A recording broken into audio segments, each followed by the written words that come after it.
నమస్తే C news కి స్వాగతం. నా పేరు హరిప్రియ. ముందుగా బులెటిన్ హెడ్లైన్స్ చూద్దాం. తూర్పు కలెక్టర్ గా ప్రశాంతి బాధ్యతల స్వీకరణ, వేదాశీర్వచనం, అధికారుల ఘన స్వాగతం. ప్రతిపక్ష హోదా కావాలంటే ప్రజాపక్షం కావాలి. మాజీ ముఖ్యమంత్రి జగన్ లేఖపై సోము కామెంట్స్. వైసీపీకి సహకరించిన అధికారులను వదిలేది లేదు. Rajamahendravaram city MLA Adireddy Vasu. అంతర్జాతీయ స్థాయి పోటీల్లో రాణించాలి. ఇంటర్ డిస్ట్రిక్ట్ ఉషు ఛాంపియన్షిప్ పోటీలు ప్రారంభం. శ్రేయస్ శారీస్ ఎక్స్పో విజయవంతం కావాలి. ప్రారంభించిన పర్యాటక శాఖ మంత్రి కందుల దుర్గేష్. తూర్పుగోదావరి జిల్లా కలెక్టరేట్ నూతన కలెక్టర్ పి ప్రశాంతి బాధ్యతలు స్వీకరించారు. ప్రస్తుతం వ్యవసాయ శాఖ సంచాలకులుగా పనిచేస్తున్న ఆమెను ఇటీవల ప్రభుత్వం చేసిన బదిలీలో భాగంగా ఇక్కడ కలెక్టర్గా నియమించారు. ఇప్పటి వరకు జిల్లాలో కలెక్టర్గా పనిచేస్తున్న మాధవీలత జీఏడీలో రిపోర్ట్ చేశారు. బాధ్యతలు స్వీకరించిన కలెక్టరేట్కు వచ్చిన ప్రశాంతి ఇన్ఛార్జ్ కలెక్టర్గా వ్యవహరిస్తున్న joint collector N Tej Bharat నుంచి బాధ్యతలు స్వీకరించడం జరిగింది. ఆమెకు వేద పండితులు ఆశీర్వచనాలు అందజేసిన అనంతరం కలెక్టర్గా బాధ్యతలు స్వీకరిస్తున్నట్లు సంతకాలు చేశారు. అనంతరం జేసీ తేజ్ భరత్, డిఆర్ఓ నరసింహులు కలెక్టరేట్ సిబ్బందితో సమావేశం నిర్వహించారు. తూర్పుగోదావరి జిల్లా సరిహద్దులు, భౌగోళిక స్వరూపాన్ని అడిగి తెలుసుకున్నారు. ప్రభుత్వ ఆకాంక్షలకు అనుగుణంగా అధికార యంత్రాంగం పనిచేయాలని దిశానిర్దేశం చేశారు. ప్రజలకు నిత్యం అందుబాటులో ఉంటూ వారి సమస్యల పరిష్కారంతో పాటు ప్రభుత్వ సంక్షేమ పథకాలకు అర్హులైన ప్రతి కుటుంబానికి చేరే విధంగా చేయడానికి అందరూ సమిష్టిగా కృషి చేయాలని ఆదేశించారు. ఈ జిల్లాలో కలెక్టర్గా పనిచేసే అవకాశం రావడం పట్ల సంతోషం వ్యక్తం చేశారు.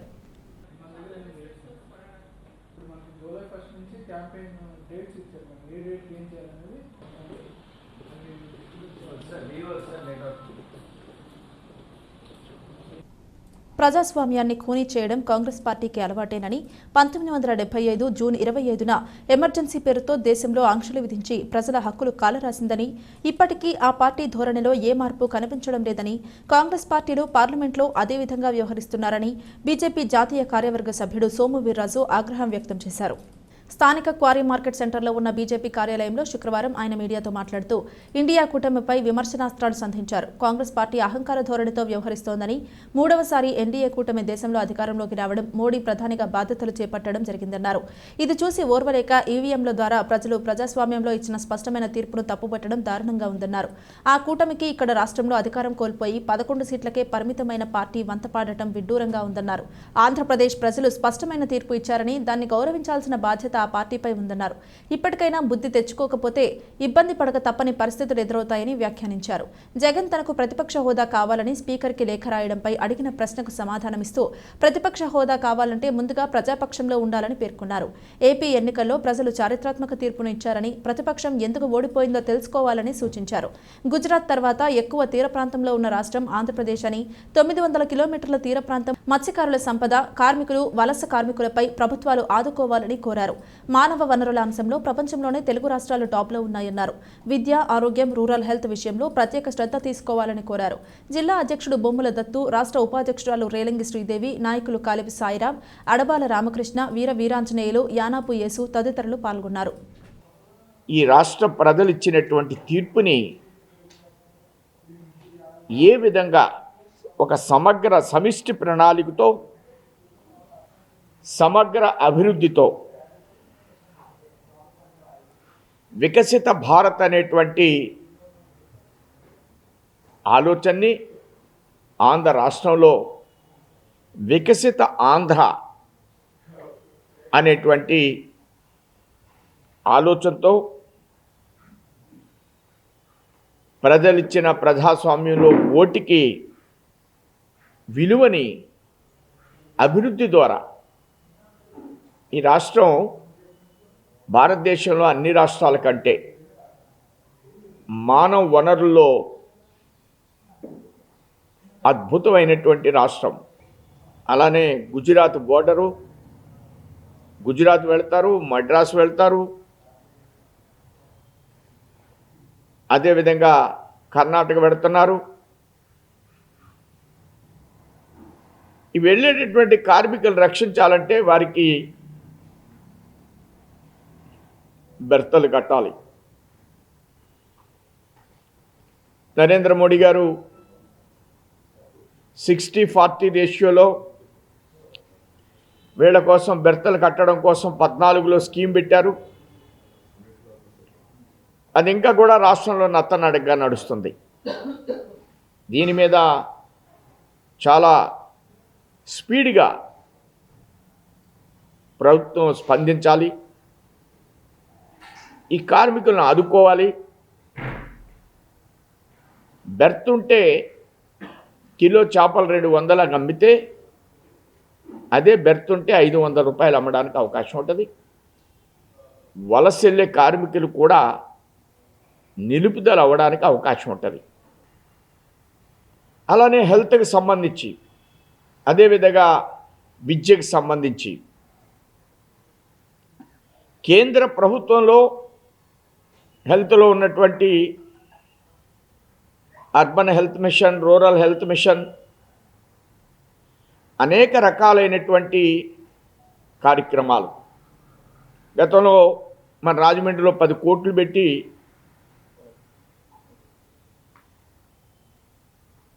ఒక ప్రత్యేకమైన మహిళలకి అర్బన్ రూరల్ హెల్త్ మిషన్ నుంచి మహిళలకి ప్రత్యేకించి డెలివరీకి సంబంధించిన ఒక ప్రత్యేక విభాగాన్ని నిర్మించారు. వారు మా పార్టీతో టచ్లో ఉండడం కానీ, మేము వారిని పార్టీలోకి ఆహ్వానించడం కానీ జరగదు. ఇప్పటి వరకు అలాంటి ఆలోచనలు లేవు. చాలా చోట్ల వైసీపీ వాళ్ళు, కొంతమంది మున్సిపల్ కౌన్సిలర్లు వాళ్ళు మా మిత్రపక్షాల్లో చేరే ప్రయత్నాలు నేను గమనించడం జరిగింది.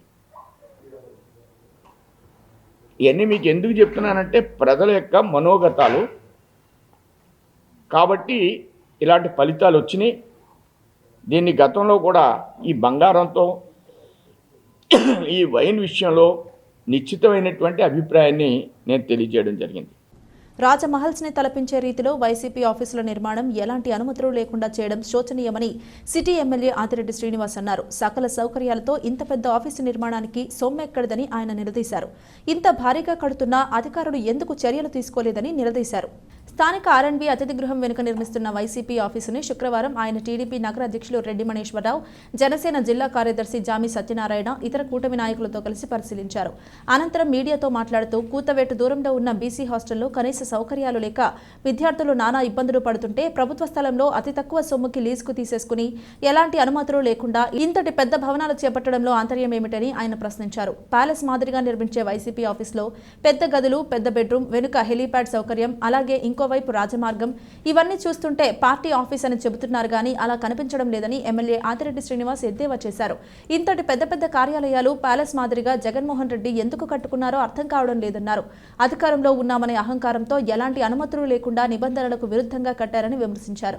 వైసీపీ వాళ్లు ఇష్టానుసారంగా ప్రభుత్వ ఆస్తులను దోచేశారని ధ్వజమెత్తారు. పార్టీ కార్యాలయాలు కట్టుకోవడంలో చూపిన శ్రద్ధ, తెలుగుదేశం ప్రభుత్వం కట్టిన టిడ్కో ఇళ్లు లబ్ధిదారులకు ఇవ్వడంలో శ్రద్ధ వైసీపీ ప్రజాప్రతినిధులు ఎవరైనా చూపించారా అని ప్రశ్నించారు. ఆ భూములను దోచేసుకోవడంలో చూపిన శ్రద్ధ ఏ ఒక్క సంక్షేమ కార్యక్రమంలోనూ చూపించలేదన్నారు. సహకరించిన అధికారులను ఎవరిని వదిలిపెట్టబోమని స్పష్టం చేశారు. రాష్ట్రంలో జగన్మోహన్ రెడ్డి ప్యాలెస్లన్నీ కూడా పర్యవేక్షిస్తూ ఉన్నాం. పార్టీ ఆఫీస్ కోసం అని చెప్తా ఉన్నారు కానీ మాకు అలాగేం కనబడట్లే. ఇప్పుడే బెడ్రూమ్ కూడా చూసి వచ్చాం, చాలా పెద్దగా ఉంది. ఒకరిద్దరు ఉండడానికి అంత పెద్ద బెడ్రూమ్ ఎందుకో కూడా మాకేం అర్థం కావట్లేదు. వెనకాల హెలీప్యాడ్ యాక్సెస్ కూడా ఉంది. వెనకాల ఇంకొక రాజమార్గం ఇచ్చారు, హెలీప్యాడ్లో దిగడం, నేరుగా దీంట్లోకి రావడం.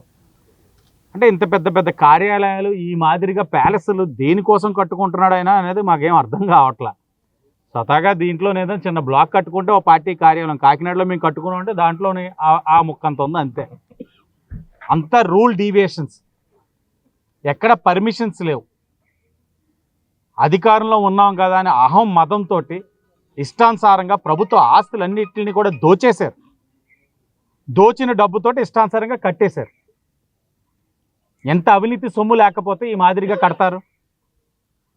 వీళ్ళ పార్టీ కార్యాలయాలు కట్టించుకోవడంలో చూపించే శ్రద్ధ మేము కట్టిన టిట్కో ఇల్లులు ఇవ్వడంలో ఎవరైనా చూపించారా వైసీపీ ప్రజాప్రతినిధులు? పేదవాళ్ళకి ఇల్లు కట్టించేస్తా అన్నారు, వాటిలో ఎప్పుడైనా మీరు శ్రద్ధ చూపించారా? భూములను దోచేసుకోవడంలో చూపించిన శ్రద్ధ ఏ ఒక్క సంక్షేమ కార్యక్రమాల్లో కూడా ఈ ప్రజాప్రతినిధులు చూపించాల. పక్కనే కోత దూరంలోనే బీసీ హాస్టల్ ఉంది. 4 సంవత్సరాలుగా అధ్వానంగా ఉంది. పిల్లలకి బాత్రూములు చాలా దారుణంగా ఉంది, అంటువ్యాధులు వస్తున్నాయి, మరమ్మతులు చేయండి అని అడిగితే ఏనాడు పోయిన దాఖలాలు లేవు అక్కడికి. కానీ ఇక్కడ మాత్రం మంచి ప్యాలెస్ కట్టారు. దీంట్లో నా మెట్ల ల్యాండింగ్ ఉంది చూడండి, ఆ డబ్బు పెడితే చాలా బీసీ హాస్టల్స్లో బాత్రూమ్లు అన్నీ సరిచేసేయచ్చు. ఒక్క దాతను అడిగాం, 10 రోజుల్లో బీసీ హాస్టల్స్లో టాయిలెట్లన్నీ మరమ్మతులు చేసేశారు, బ్రాండ్ న్యూ ఇచ్చారు వాళ్ళకి.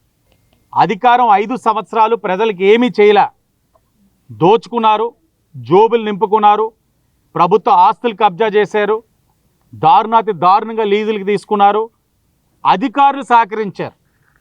ఇంత పెద్ద పెద్ద మహల్లు కడతా ఉంటే పర్మిషన్స్ లేవు. రుడా ఏం చేసింది, కార్పొరేషన్ అధికారులు ఏం చేశారు? సహకరించిన అధికారులు ఎవరిని కూడా వదిలిపెట్టాం. ఏది లేకుండా ఇప్పుడు నోటీసులు ఇచ్చేసి అధికారులు మేము మా పని చేసేసామంటే అవదు. ఇంత కట్టేంత వరకు మీరు ఏం చేశారో కూడా అధికారులు సమాధానం చెప్పాలి, చెప్పే విధంగా కూడా చర్యలు ఉంటాయి. రాష్ట్ర స్థాయిలో జరుగుతున్న పోటీల్లో ఎంపికైన క్రీడాకారులు అంతర్జాతీయ స్థాయిలోనూ రాణించాలని పలువురు వక్తలు పిలుపునిచ్చారు. రాజమహేంద్రవరం చెరుకూరి వీర్రాజు సుబ్బలక్ష్మి కన్వెన్షన్ హాల్లో శుక్రవారం తూర్పుగోదావరి జిల్లా ఉషు అసోసియేషన్ ఆధ్వర్యంలో 10వ inter district juniors wushu championship పోటీలు ప్రారంభమయ్యాయి. ఈ పోటీలను మాజీ ఎమ్మెల్యే రౌతు సూర్యప్రకాశ్రావు ప్రారంభించారు. ఆయన మాట్లాడుతూ జరుగుతున్న రాష్ట్ర స్థాయి పోటీల్లో పాల్గొంటున్న క్రీడాకారులంతా ఉన్నతంగా తమ ప్రతిభను చాటుకుని రాణించాలని సూచించారు. రాష్ట్ర స్థాయిలోనూ రాణించాలని పిలుపునిచ్చారు. ఆంధ్రప్రదేశ్ రాష్ట్ర ఉషు అసోసియేషన్ రాష్ట్ర అధ్యక్షులు ఎం ఆదిశేషు మాట్లాడుతూ రాజమహేంద్రవరంలో జరుగుతున్న రాష్ట్ర స్థాయి పోటీల్లో పాల్గొంటున్న క్రీడాకారులను ఉత్తమ ప్రతిభ చూపిన వారిని ఎంపిక చేసి వచ్చే నెలలో తమిళనాడు రాష్ట్రంలోని కోయంబత్తూరులో జరిగే జాతీయ పోటీల్లో పాల్గొంటారన్నారు. రాష్ట్ర వ్యాప్తంగా ఈ క్రీడను మరింతగా అభివృద్ధి చేసేందుకు చర్యలు తీసుకుంటున్నామన్నారు. తూర్పుగోదావరి జిల్లా ఉషు అసోసియేషన్ అధ్యక్షులు అజ్జరపు వాసు మాట్లాడుతూ రాష్ట్ర స్థాయి పోటీలు రాజమహేంద్రవరంలో జరగడం సంతోషకరమని, ఈ రాష్ట్ర స్థాయి పోటీలను విజయవంతం చేసేందుకు అన్ని ఏర్పాట్లు చేసినట్లు తెలిపారు. అసోసియేషన్ జనరల్ సెక్రటరీ ఆర్ సుందరం మాట్లాడుతూ ఆంధ్రప్రదేశ్ రాష్ట్రంలోని వివిధ జిల్లాల నుంచి సుమారు 112 మంది క్రీడాకారులు పాల్గొన్నారు. 2 రోజుల పాటు ఈ క్రీడలు జరుగుతాయని ఆయన తెలిపారు. 10 విభాగాలలో ఈ పోటీలు నిర్వహించడం జరుగుతుందని వెల్లడించారు. అసోసియేషన్ రాష్ట్ర కార్యదర్శి బి నరసింహారావు, స్టేట్ జాయింట్ సెక్రటరీలు టి శ్రీనివాసరావు, ఆర్ శివకుమార్, రాష్ట్ర కోశాధికారి ఆర్ వెంకటేశ్వర్లు, జిల్లా ఉపాధ్యక్షులు కె వెంకటేష్, బీజేపీ నాయకుడు నక్కెళ్ల బాబురావు, టీడీపీ నాయకుడు మరుకుర్తి రవి యాదవ్ తదితరులు పాల్గొన్నారు. రాజమండ్రి నగరంలో ఆంధ్రప్రదేశ్ వుషు అసోసియేషన్ తరపున 10వ బాలబాలికల అంతర్జిల్లా వుషు ఆర్ట్స్ని ఇక్కడ కాంపిటీషన్స్ కండక్ట్ చేస్తున్నాము. ఇక్కడ సెలెక్ట్ అయిన క్యాండిడేట్స్ని తీసుకుని నెక్స్ట్ మంత్కి కోయంబత్తూరులో జరిగే అంతర్రాష్ట్ర టోర్నమెంట్స్కి పిల్లల్ని తీసుకువెళ్తాము. ఈ వుషు క్రీడ అన్నది మన ఏరియాలో ఆదరణ తక్కువ. ఈ మధ్యకాలంలోనే ఇక్కడున్న కోచ్లు చాలా శ్రద్ధ తీసుకుని దీన్ని అభివృద్ధి చేస్తున్నారు. ఇతర రాష్ట్రాలతో, ముఖ్యంగా నార్త్ ఈస్ట్ రాష్ట్రాలతోనూ, ఉత్తర రాష్ట్రాలైనటువంటి హర్యానా, ఢిల్లీ ఇటువంటి రాష్ట్రాలతోనూ పోటీ పడతాకి మన పిల్లలు కూడా చాలా బాగా ఈ విద్యను నేర్చుకుని ప్రదర్శిస్తున్నారు. ఇది అంతర్జాతీయంగా పేరు పొందిన యుద్ధ విద్య. మన కరాటే, కుంగ్ఫు ఎలా ఉన్నాయో వాటి లాంటిదే ఇది కూడాను. ఇది అంతర్జాతీయంగా పేరు ప్రఖ్యాతులైన క్రీడే కాకుండా మన ఒలింపిక్స్లో కూడా ఈ క్రీడని ప్రదర్శించడం జరుగుతుంది. కాంపిటీషన్ ఈరోజు రాజమండ్రిలో చెరుకూరి కన్వెన్షన్ హాల్లో ప్రారంభించడం జరుగుతుంది. ఈ కార్యక్రమానికి స్టేట్ అధ్యక్షులు ఆదిశేషు గారు, స్టేట్ సెక్రటరీ గారు, అలాగే ఈ ఉషు దానికి నేను జిల్లా ప్రెసిడెంట్గా ఉన్నాను, సెక్రటరీగా మన మాస్టర్ సుందరం గారు, ఇలాగే అందరం కలిపి ఈరోజు ఇక్కడ ఈ కాంపిటీషన్ ఏర్పాటు చేయడం జరిగింది. ఇప్పటి వరకు పలు సినిమా ఈవెంట్స్ ను విజయవంతంగా నిర్వహించిన శ్రేయాస్ గ్రూప్ అధినేత శ్రీనివాసరావు సరికొత్త వెరైటీస్తో రాజమహేంద్రవరంలో నిర్వహిస్తున్న శారీస్ ఎక్స్పో కూడా విజయవంతం కావాలని రాష్ట్ర పర్యాటక, సాంస్కృతిక, సినిమాటోగ్రఫీ శాఖల మంత్రి కందుల దుర్గేష్ ఆకాంక్షించారు. జూలై 9వ తేదీ వరకు 12 రోజుల పాటు జాంపేట శ్రీ ఉమా రామలింగేశ్వర స్వామి కళ్యాణ మండపంలో నిర్వహించే శారీస్ ఎక్స్పోను నగర శాసనసభ్యులు ఆదిరెడ్డి శ్రీనివాస్, కొవ్వూరు ఎమ్మెల్యే ముప్పిడి వెంకటేశ్వరరావులతో కలిసి శుక్రవారం కందుల దుర్గేష్ ప్రారంభించారు. శ్రేయా శ్రీనివాసరావు, స్వాతి తదితరులు వేదమంత్రాలు, మంగళ వాయిద్యాల నడుమ వారికి స్వాగతం పలికారు. దుర్గేష్ మాట్లాడుతూ సినిమా ఈవెంట్స్ విజయవంతంగా చేసిన శ్రేయాస్ గ్రూప్ శ్రీనివాసరావు శారీస్ ఎక్స్పో నిర్వహణకు దిగడం, అలాగే సామాజిక బాధ్యతగా రైతులకు చేయూతనివ్వాలని నిర్ణయించడం అభినందనీయమన్నారు. సరికొత్త డిజైన్లతో కూడిన చీరలను తక్కువ ధరకే ఎక్స్పోలో అందించడం వలన సామాన్యులు కూడా వినియోగించుకుంటారని అన్నారు. ఎమ్మెల్యేలు ఆదిరెడ్డి శ్రీనివాస్, ముప్పిడి వెంకటేశ్వరరావులు మాట్లాడుతూ ఉత్పత్తిదారులకే శారీస్ ఎక్స్పోలో చీరలు అందుబాటులోకి తేవడం అభినందనీయమని, ఎక్స్పో విజయవంతం కావాలని ఆకాంక్షించారు. అనంతరం స్టాల్స్ ని మంత్రి దుర్గేష్, ఎమ్మెల్యేలు ఆదిరెడ్డి, ముప్పిడి సందర్శించారు. బిల్డర్ పూడి శ్రీనివాసరావు తదితరులు హాజరయ్యారు. శ్రీకాకుళి సీతారామాంజనేయులు తొలి కొనుగోలు చేశారు. వర్ధమాన నటి హారిక విచ్చేసి స్టాల్స్ సందర్శించి కార్యక్రమానికి ప్రత్యేక ఆకర్షణగా నిలిచారు. ఎక్స్పో సందర్భంగా జూలై 6వ తేదీన కిడ్స్ ఫ్యాషన్ షో, 7వ తేదీన kids dance and songs competitions, 9వ తేదీన లక్కీ డ్రా నిర్వహిస్తున్నట్లు శ్రీనివాస్ స్వామి వివరించారు. శ్రేయస్ మీడియా అనగానే మనకు తెలిసేది పెద్ద పెద్ద హీరోలు నటించినటువంటి సినిమాల నుంచి చిన్న హీరోల వరకు అనేక సినిమా ఈవెంట్లని అత్యద్భుతంగా కళ్ళు మిరుమిట్లు ఉండే విధంగా నిర్వహించేటువంటి విధానం. ఎప్పుడు చూసినా, ఏ సినిమా ఫంక్షన్ చూసినా కూడా వెనకాల కనపడడం లేదు. చాలా మంది ఎవరైతే టీవీ చూసేవాళ్ళు ఉంటారో, సినిమా ఫంక్షన్లు చూసేవాళ్ళు ఉంటారో వాళ్ళందరికీ శ్రేయస్ మీడియా చాలా చిరపరిచితం.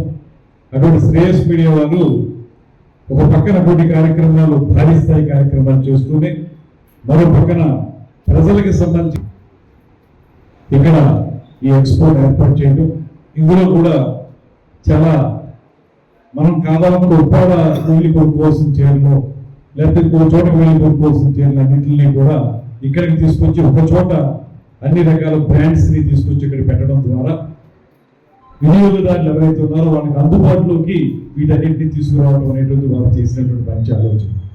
దీన్ని రాజమండ్రిలో ప్రారంభించడం అనేటువంటిది మనందరికీ కూడా ఆనందదాయకమైనటువంటి విషయంగా కూడా నేను మనవి చేస్తూ, దీన్ని మన వినియోగదారులందరూ కూడా ఉపయోగించుకోవాలి. తప్పనిసరిగా ఇది సక్సెస్ అయితే ఇలాంటివి 10 ఈవెంట్స్ మనకు వస్తాయి. తద్వారా రాజమండ్రి పరిసర ప్రాంతాలు కూడా అభివృద్ధి చెందుతాయి అనేటువంటి మాటనే. ఈ ఎక్స్పో ఉన్నంత వరకు కూడా ఇక్కడ పనిచేసేటువంటి వాళ్ళకి ఉపాధి కూడా జరుగుతుంది. ఆ ఆస్పెక్ట్ కూడా మనం చూడాలి. పనిచేసే ప్రదేశంలో మహిళలు లైంగిక వేధింపులకు గురికాకుండా అరికట్టే దిశలో మహిళల రక్షణ కమిటీ ఏర్పాటు చేసి నివేదిక అందజేయాలని జిల్లా in charge collector, joint collector N Tej Bharat స్పష్టం చేశారు. కలెక్టరేట్ వీడియో కాన్ఫరెన్స్ సమావేశ మందిరం నుంచి ఆయన అధికారులతో వీడియో కాన్ఫరెన్స్ నిర్వహించారు. ఈ సందర్భంగా తేజ్ భరత్ మాట్లాడుతూ, పనిచేసే ప్రదేశంలో మహిళలు లైంగిక వేధింపుల ఫలితంగా భారత రాజ్యాంగంలోని ఆర్టికల్ 14-15H ప్రకారం లింగ సమానత్వం కోసం స్త్రీ యొక్క ప్రాథమిక హక్కు మరియు భారత రాజ్యాంగంలోని ఆర్టికల్ 21 ప్రకారం గౌరవంగా జీవించే హక్కు, ఏదైనా వృత్తిని అభ్యసించే హక్కు లేదా లైంగిక వేధింపులకు గురికాకుండా సురక్షితమైన వాతావరణానికి హక్కును కలిగి ఉన్నారన్నారు. అందులో భాగంగా మహిళలు స్వేచ్ఛగా, భద్రత కలిగి ఏదైనా వృత్తి, వ్యాపారం లేదా వ్యాపారాన్ని నిర్వహించడానికి అనువైన వాతావరణం కలిగి ఉండేలా చూడాల్సిన బాధ్యత ఉందన్నారు. అందులో భాగంగానే ఆయా పనిచేసే ప్రదేశాల్లో అంతర్గత కమిటీ అంటే అంతర్గత ఫిర్యాదుల కమిటీ కింద ఏర్పాటు చేయాలని సూచించారు. ఇందుకోసం లోకల్ కమిటీ అంటే స్థానిక ఫిర్యాదుల సెక్షన్ కింద కమిటీ ఏర్పాటు చేసి నివేదిక అందజేయాలన్నారు. ICDS PD K Vijayakumari, DRO G Narasimhulu తదితరులు పాల్గొన్నారు.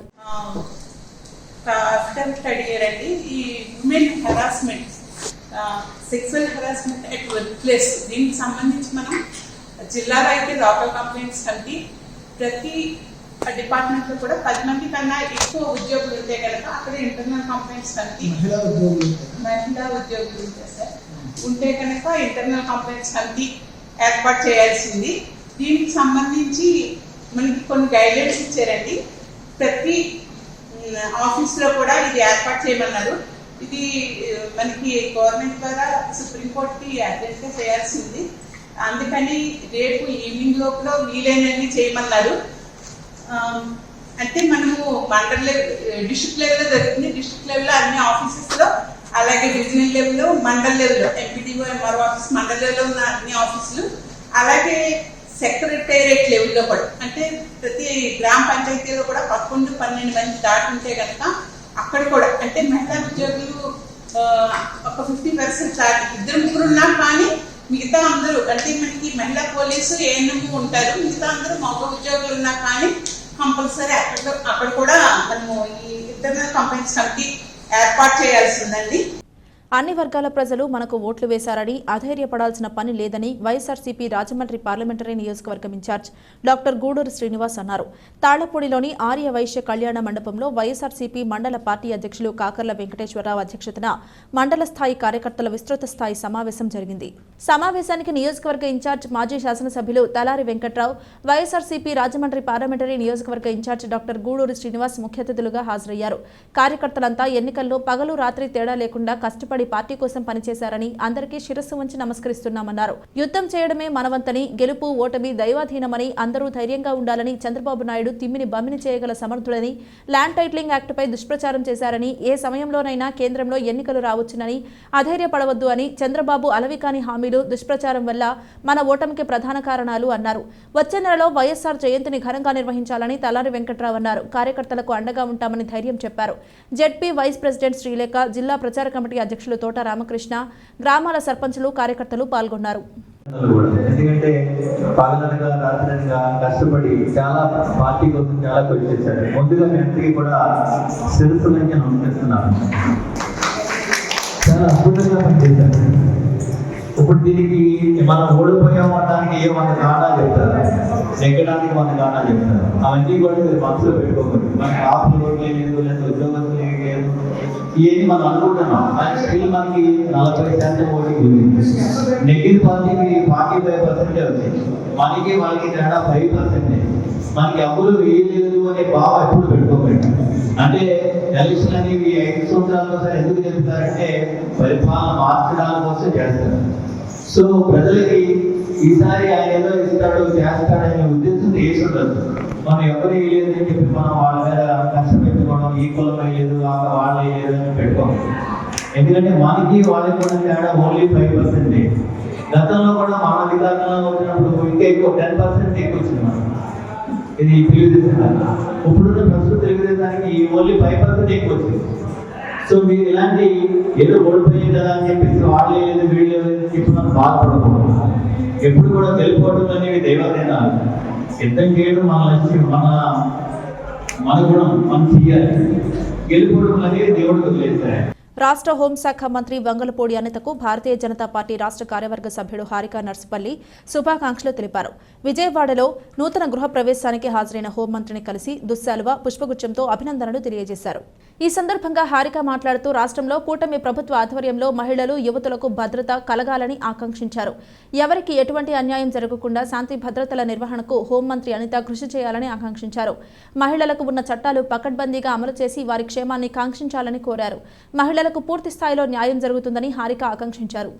నండూరి వెంకటరమణ స్మారక రాష్ట్ర స్థాయి పురోహిత అర్చక క్రికెట్ లీగ్ టోర్నమెంట్ జూలై 7 నుంచి 15వ తేదీన స్థానిక లూథర్గిరి ఆవరణలో ఉన్న రాజీవ్ గాంధీ విద్యా సంస్థల క్రీడా మైదానంలో నిర్వహిస్తున్నారు. దీనికి సంబంధించి కమిటీ సభ్యులు విస్తృత ఏర్పాట్లు చేస్తున్నారు. ఈ టోర్నమెంట్ కరపత్రాలను జనసేన పార్టీ నగర అధ్యక్షుడు వై శ్రీనివాస్ చేతుల మీదుగా ఆవిష్కరించారు. ఆయనకు మొదటి కరపత్రాన్ని అందజేసిన కమిటీ సభ్యులు టోర్నమెంట్ ప్రారంభోత్సవ కార్యక్రమానికి విశిష్ట అతిథిగా హాజరు కావాలని కోరారు. పురోహితులు, అర్చకులు కూడా ఇటువంటి క్రీడా పోటీల్లో ఉత్సాహంగా పాల్గొనాలని శ్రీనివాస్ పిలుపునిచ్చారు. ఈ టోర్నమెంట్ విజయవంతం చేసేందుకు అవసరమైన సహాయ సహకారాలను అందిస్తామని కమిటీ సభ్యులకు భరోసా ఇచ్చారు. స్థానిక లాలా చెరువు మున్సిపల్ హైస్కూల్లో జిల్లా న్యాయ సేవాధికార సంస్థ కార్యదర్శి senior civil judge K Prakash Babu చెడు, మంచి స్పర్శ, ఎడ్యుకేషన్ చట్టాలపై అవగాహన సదస్సు నిర్వహించారు. విద్యార్థులు శ్రద్ధగా చదువుకుని ఉన్నత స్థానాలకు చేరుకోవాలని పిలుపునిచ్చారు. పాఠ్యపుస్తకాలతో పాటు దినపత్రికలు కూడా చదవాలని, పాఠశాలలో ఉన్న గ్రంథాలయాన్ని విద్యార్థులు ఉపయోగించుకోవాలని, తద్వారా పోటీ పరీక్షల్లో మంచి విజయం సాధించవచ్చన్నారు. విద్యార్థుల్లో దేశభక్తి, సోదరభావం పెంపొందించేలా చర్యలు తీసుకోవాలన్నారు. కార్యదర్శి ప్రకాష్ బాబు పాఠశాలలో మధ్యాహ్న భోజన పథకం ద్వారా అందించే ఆహారాన్ని తనిఖీ చేశారు. Assistant labour officer Lalithakumari, DCPO Rajkumar, Lala Cheruvu municipal high school headmaster Malleswararao తదితరులు పాల్గొన్నారు. వార్తలు ముగించే ముందు హెడ్లైన్స్ మరోసారి. తూర్పు కలెక్టర్గా ప్రశాంతి బాధ్యతల స్వీకరణ, వేదాశీర్వచనం, అధికారుల ఘన స్వాగతం. ప్రతిపక్ష హోదా కావాలంటే ప్రజాపక్షం కావాలి, మాజీ ముఖ్యమంత్రి జగన్ లేఖపై సోము కామెంట్స్. వైసీపీకి సహకరించిన అధికారులను వదిలేది లేదు, రాజమహేంద్రవరం సిటీ ఎమ్మెల్యే ఆదిరెడ్డి వాసు. అంతర్జాతీయ స్థాయి పోటీల్లో రాణించాలి, ఇంటర్ డిస్ట్రిక్ట్ ఉషు ఛాంపియన్షిప్ పోటీలు ప్రారంభం. శ్రేయస్ శారీస్ ఎక్స్పో విజయవంతం కావాలి ప్రారంభించిన పర్యాటక శాఖ మంత్రి కందుల దుర్గేష్. ఇది ఇవాల్టి బులెటిన్. మరొక బులెటిన్లో మళ్ళీ కలుద్దాం. అంతవరకు సెలవు. నమస్కారం.